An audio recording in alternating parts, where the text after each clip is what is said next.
কোটা সংস্কারের আন্দোলন নিয়ে সৃষ্ট পরিস্থিতির খবর জানাতে রাজধানীর ঢাকা কলেজের সামনে রয়েছেন শাকির আদনান। সরাসরি তার সাথে যোগাযোগের চেষ্টা করছি। আদনান, ঢাকা কলেজ সহ ওই এলাকার এখনকার কি অবস্থা আমাদেরকে জানাবেন এবং সার্বিক কি পরিস্থিতি সেটাও বিস্তারিতভাবে তুলে ধরুন।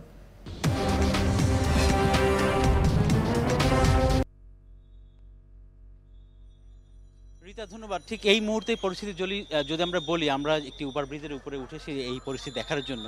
আপনারা দেখতে পাচ্ছেন ঠিক ঢাকা কলেজের সামনে, আমি যদি একটু জুম করে দেখালে আপনারা দেখতে পাবেন ঢাকা কলেজের সামনে এখন শিক্ষার্থীরা, আন্দোলনকারী শিক্ষার্থীরা অবস্থান নিয়েছেন এবং তারা দেখতে পাচ্ছেন যে বিভিন্ন টায়ার বা বিভিন্ন কিছুতে তারা অগ্নিসংযোগ করে তারা বিক্ষোভ করছেন এবং কিছুক্ষণ পরপরই তারা নিমাকের দিকে চলে আসেন, আবার তারা ওইদিকে চলে আসে। একটা পাল্টা ধাওয়ার মতো একটা অবস্থা হয়েছে এবং সকালে এক পর্যায়ে ছাত্রলীগের নেতাকর্মীরা তাদেরকে ঢাকা কলেজের ভিতরে প্রবেশ করে দেওয়ার পরে তারা আবার এসে বাইরে অবস্থান নেয় এবং কিছুক্ষণ আগে এখানে বিজিবি এসে অবস্থান নেয় এবং বিজিবি কিছুটা সামনে তাদের ঠিক ঢাকা কলেজের সামনে অবস্থান। আমরা একটু এই পাশে যেতে চাই।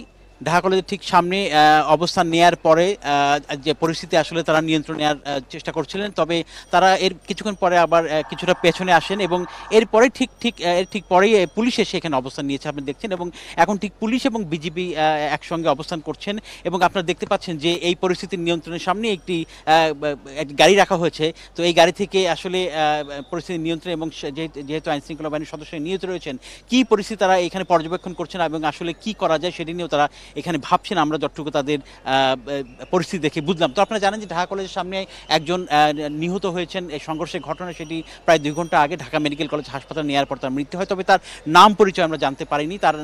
তিনি একজন ছেলে এবং তার বয়স আনুমানিক 25 বলে ঢাকা মেডিকেল কলেজ হাসপাতাল সূত্রে আমরা জানতে পেরেছি। তো সব কিছু মিলে এখানকার পরিস্থিতি আসলে থমথম বিরাজ করছে এবং কিছুক্ষণ পরপরই ধাওয়ার মতো একটি ঘটনা ঘটছে।